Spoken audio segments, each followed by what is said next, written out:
Talvez o armador seja a posição mais complicada que existe no basquete, a que mais exige responsabilidade e domínio do esporte. Todas as posições evoluíram com o passar das gerações, e o armador raiz que tanto amamos pode nunca mais existir.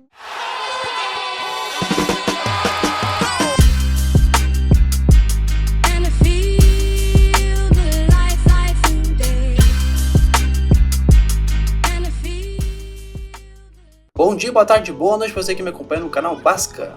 Eu sou o Marcelo. Sejam bem-vindos e bem-vindas a mais um vídeo, e hoje o assunto é um pouquinho específico, mas eu quero trazer uma visão um pouco abrangente sobre um armador específico. Na verdade, um estilo de armador específico. Vou brincar bastante com o anacronismo. Se acomode na sua cadeira, cama, sofá, puff, onde você se sentir melhor para se acomodar, pega alguma coisinha para comer e bora pro vídeo. Como dito na introdução desse vídeo, o armador talvez seja a posição mais difícil de jogar no basquete, mas de certa forma é a mais acessível para aqueles que não foram abençoados com uma genética invejada. Não é à toa que existem muito mais pessoas que têm Stephen Curry como ídolo do que pessoas que se espelham no LeBron James. Mas antes de começarmos, você saberia me definir o que é um armador? O armador, chamado de point guard pelos estadunidenses, é o responsável direto por orquestrar o ataque do time, organizando jogadas e sendo um facilitador, mas que também consegue fechar os jogos em momentos decisivos. É sempre o jogador mais baixo, mas que obrigatoriamente precisa ser impecável no controle de bola, passes e ter um QI de basquete elevado.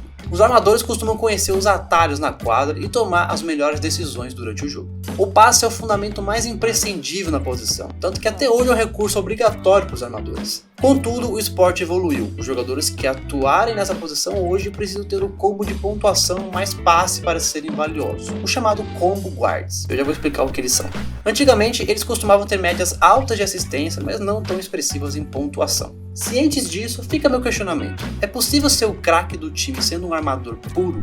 Já teve jogador com esse arquétipo, no qual ele era a referência máxima da equipe e que ainda levou o seu time ao título? É possível vencer, priorizando muito mais o coletivo e sendo, entre aspas, passivo no ataque nos dias atuais? Eu utilizei alguns critérios: média de pontos por jogo, número de tentativas e acertos de arremessos de quadra, média de assistências e turnovers por jogo, quantas partidas como armador ele teve nas quais seu desempenho foi determinante para o sucesso do time, atuações emblemáticas em pós-temporada, nas quais o armador não teve tanta expressividade em pontos, mas sim nas assistências, se esse mesmo armador era o franchise player de sua franquia e o responsável por fechar os jogos. Já lhes adianto que armadores como Oscar Robertson, Jerry West, Cheney Archibald, Jason Kidd, quase todos que jogam atualmente na NBA não se aplicam aos critérios pré-estabelecidos, pois todos eles são combo guards, ou seja, entregam um alto número de pontos e assistências numa mesma partida. Mas sem mais enrolações, vamos analisar de forma cronológica.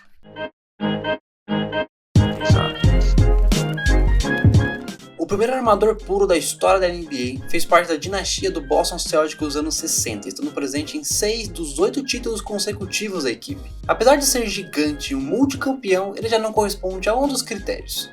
Ele não era o franchise player. Os responsáveis por fechar as partidas cruciais ficavam na responsabilidade de Sam Jones, Tom Hanson, Bill Sharma e às vezes até nas mãos de Bill Russell, que não era um ótimo jogador ofensivo. Ele conseguiu ter boas atuações sendo presente em pontos e assistências, como por exemplo no primeiro título da franquia, onde ele anotou 19 pontos e 16 assistências com um bom aproveitamento de quadra. No entanto, sua ineficiência nos arremessos não permitia ser o principal rosto da franquia, pois tinha uma função muito específica dentro do Celtic, sendo um facilitador, controlador de ritmo e, acima de tudo, um armador puro. Embora o arquétipo seja o mesmo proposto ao vídeo, ele falha em não ser a referência do Boston Celtics. Um dos critérios mais importantes para esse vídeo é avaliar se um armador raiz conseguiu ser campeão da NBA sendo o principal jogador do time. A questão de fechar jogos é uma coisa um pouco mais subjetiva e mais complicada de analisar, mas ainda vou deixar na lista de critérios. Bob Cousy foi um playmaker genial e revolucionário, uma engrenagem indispensável para o sistema, mas não era o principal jogador desse Boston Celtics multicampeão. Ele se aplica a uma outra categoria de armadores que eu vou me referir no futuro. Dito isso, vamos para o próximo.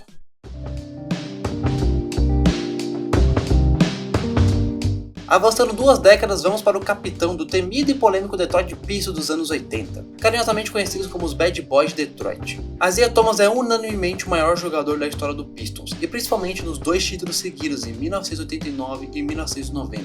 Isaiah Thomas era um armador que entregava mais de 20 pontos por jogo no começo da década de 80, mas logo após os Bad Boys se juntarem a Detroit, Isaiah começou a desempenhar um papel mais playmaker. Antes dos Bad Boys, Isaiah Thomas somava a média de 24 pontos por jogo ao lado de 8 assistências. e durante o bicampeonato ele caiu para 18 pontos, porém mantendo a mesma média de assistências. Thomas era o principal jogador do time, o coração, a alma, capaz de liderar o Pistons nos momentos cruciais do jogo.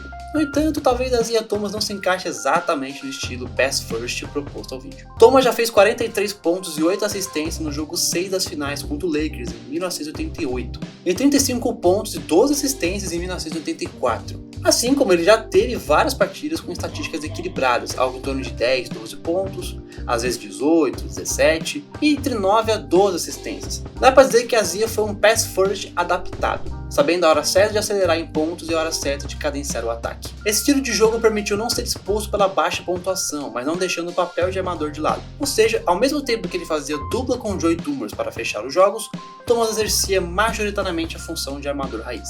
Em resumo, Isaiah Thomas pode ser elegível como um campeão do estilo armador raiz pelos critérios estabelecidos no início do vídeo. Campeão da NBA, jogando a maior parte dos jogos de playoffs como facilitador, mas ainda sendo o melhor jogador da equipe, e mantendo médias equilibradas em pontos e assistências, com uma taxa mediana em turnovers. Porém, não cravo com exatidão, pois o fato dele também ter partidas bem pontuadoras pode pesar um pouco na avaliação.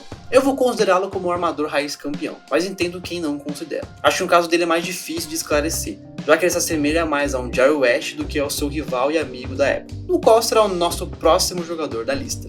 Mas aparentemente temos nosso primeiro armador raiz campeão da NBA. A cara da NBA e responsável por salvá-la nos anos 80, Magic Johnson popularizou o Showtime, as assistências acrobáticas e caricatas. Talvez tenha sido o primeiro armador no estilo altruísta, campeão e líder de um time. Magic era extremamente versátil como armador, podendo desempenhar o papel de armador puro e um armador moderno, o tal pass first adaptado. Jogando como armador puro, teve ao todo 10 vitórias em pós-temporada, sendo determinante para a vitória do time, tendo jogos parecidos com o jogo 1 contra o Celtics, onde anotou 18 pontos e distribuiu 12 assistências na partida. Mas Magic ainda assim teve atuações expressivas em pontuação, tendo partidas de mais de 30 pontos e uma até de 40, apesar de não ser seu foco em quadra. Magic não era necessariamente o encarregado em finalizar as partidas, pois tinha James Worth e Kareem Abdul-Jabbar para ajudá-lo nesses momentos, apesar de ele ainda assim ser o líder no clutch time. Por exemplo, no jogo 5 das finais de 82 ele marcou 30 pontos e distribuiu 9 assistências na partida contra os Sixers, mostrando que podia ser mais agressivo no ataque, quando necessário. Mas sua característica principal era o altruísmo e o coletivismo. E seguindo os critérios, ele foi campeão da NBA, era o principal e mais importante jogador do Lakers, teve mais jogos de sucesso como armador raiz, equilibrou pontos e assistência, embora pecasse em número de turnover, e atuações marcantes jogando dessa forma. Dito isso, confirma que Magic Johnson foi o segundo e último armador raiz a ser campeão da NBA, de acordo com a nossa análise. Os demais armadores que adotavam esse estilo de jogo ou foram campeões sendo apenas importantes peças de composição, como por exemplo Rajon Rondo em 2008, Jason Kidd em 2011 e Tiny Archibald em 1981, ou não tiveram a mesma sorte que Isaiah Thomas e Magic Johnson tiveram. John Stockton na década de 90 era considerado o melhor armador de sua geração e era o estereótipo do pass first na NBA. Inclusive o mesmo possui recorde quase inquebrável de assistência na história da NBA, com mais de 15 mil na conta. Chegou em 2 finais consecutivas de NBA, entre 97 e 98, mas ambas as finais não tiveram um final feliz, já que um tal de Michael Jordan estava lá para aniquilar os sonhos do Utah Jazz. Stockton era o fiel escudeiro de Karl Malone, no qual era o grande destaque do time na parte ofensiva, enquanto o armador baixinho era o maestro, distribuindo passes com uma ótima leitura de jogo. Mas Malone era responsável por fechar os jogos e ser o desafogo do time nos momentos de pressão. Enquanto Stockton não cumpriu o critério de ser campeão, não era o responsável direto por fechar os jogos e nem ao menos era o franchise player do Utah Jazz. Ele era uma engrenagem indispensável, obtendo ao final da carreira uma média de 14 assistências por jogo e um baixo número de erros, e ainda levou o Jazz para as finais de NBA 2 vezes seguidas jogando dessa forma. Steve Nash revolucionou o basquete moderno com um jogo muito dinâmico voltado para o coletivo. Ele era o principal jogador do Phoenix Suns no começo dos anos 2000, sendo eleito 2 vezes MVP, em 2005 e 2006, chegando em finais de conferência nos respectivos anos. Ele somava a média de 22 pontos e 10 assistências em média por partida na pós-temporada com aproveitamento alto nos arremessos de quadra. Todavia, foi derrotado pelo San Antonio Spurs e pelo Dallas Mavericks. Nash não tinha o calibre de ser um pontuador nato, no qual a mesma função ficava nas mãos de Amare Stoudemire e Shawn Merrill. Porém, já teve atuações de 30 até 40 pontos nos playoffs, mesmo sendo um armador raiz de ofício. Ele tinha atuações impressionantes como armador puro, mas não o suficiente para fazer o Phoenix ser campeão da NBA pela primeira vez. Nem pro Phoenix, nem para qualquer outra franquia. E o último exemplo, e talvez o último armador com arquétipo de pass first na história da NBA, Chris Paul.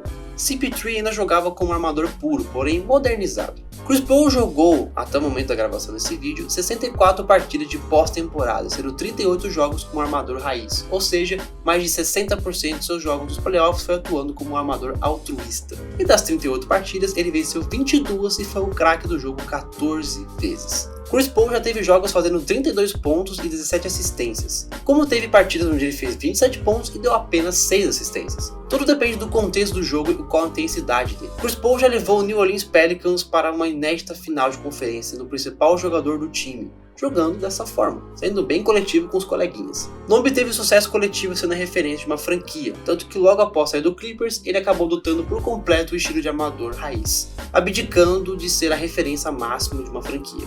Em 2018 foi para a final de conferência sendo o braço direito do MVP James Harden, e em 2021 foi para a primeira final de NBA ao lado de Devin Booker. Cenários diferentes, se tornando uma peça de apoio. Uma pena que em nenhuma das ocasiões ele conseguiu ser campeão. O armador tradicional ainda existe na NBA, mas com essa função mais restrita, não sendo o protagonista do time. Embora um tal de Tyrese Haliburton seja um armador raiz dos tempos atuais, priorizando muito mais o jogo coletivo do que pontuações individuais. O que dificulta a vida do Haliburton é tamanha sua inconsistência, tendo partidas pífias em pontos e até mesmo em passes. O jovem armador do Pacers tem um jogo semelhante ao de Magic Johnson, com passes criativos e uma visão de jogo aguçada. Teve uma campanha na primeira edição da Copa da NBA muito impactante, colocando o time como vice-campeão, melhor ataque e o time mais veloz da liga, além de levar o mesmo Indiana Pacers para a final da Conferência Leste contra o poderoso Boston Celtics. O pouco que vemos o Haliburton jogar, nota-se de qual fonte ele tomou para jogar dessa maneira. Vimos que é possível jogar dessa maneira, mas é preciso atentar-se a alguns detalhes. Até armadores raízes como Magic Johnson e Isaiah Thomas tiveram que ser mais ativos no ataque em determinadas situações, pois poderiam ser expostos pela defesa, já que um jogador que não demonstra ameaça ofensiva é deixado de lado na marcação, o que faz aumentar a carga defensiva dos companheiros de time. O craque do time não pode ser exposto nem no ataque e muito menos na defesa. Por isso é importante ter uma boa avaliação do jogo em si, o momento certo de acelerar e cadenciar a partida. Qual é o momento certo para distribuir passes? Qual é o momento para ser mais agressivo no ataque? Eu consigo fazer os dois em alta intensidade? Isso é adquirido com experiência de pós-temporada. Haliburton teve altos e baixos nos playoffs e algumas escolhas bem duvidosas, mostrando nervosismo e seu papel de líder, ainda mais jogando de uma forma tão ultrapassada, entre aspas, na visão de alguns fãs de basquete. Outra coisa que precisa estar em dia é o próprio time. Geralmente esse tipo de jogador consegue elevar a qualidade de seus companheiros, mas tendo peças complementares de excelência, o trabalho fica menos difícil. Ter bons defensores, arremessadores sólidos, um banco decente e um treinador inteligente, basta apenas o armador ter sangue frio e QI para fazer seu time chegar até o topo. Mesmo que você não goste do Haliburton, desfrute um pouco mais quando ele entregar 20 pontos e 20 assistências em uma partida, pois talvez seja a última vez que veremos o armador jogar dessa forma na maior liga de basquete do mundo. Como eu disse, as posições mudam. Lembra quando eu disse que armadores geralmente são os mais baixos? Tem armadores que têm 2,5 metros de altura. Tudo muda nessa vida. A sensação de nostalgia é grande vê-lo jogar, pelo menos para mim. Dá a impressão de que Magic Johnson viajou no tempo para mostrar para a nova geração a arte de ser um armador. Bom pessoal, é isso, vou ficando por aqui, eu espero que vocês tenham gostado de mais um vídeo aqui no canal Basca. Faz um tempo que eu não fazia um videozinho grande, de algo um pouco mais específico. Se você curtiu, deixa o like, se inscreva no canal, ativa o sininho para receber notificações de mais vídeos e diga aqui nos comentários. Você curte um armador que passa mais a bola, ou curte mais o cara que pontua, que faz os dois? Diga aqui nos comentários qual que é o seu tipo de armador, seu tipo de jogador favorito aqui nos comentários. E é claro, não esqueça de me seguir nas outras redes sociais que estão passando aqui embaixo na tela. Tem outras 3 redes que eu falo de basquete, tento mostrar o meu amor por esse esporte para todos vocês. Então é isso, um beijo para vocês e até o próximo vídeo.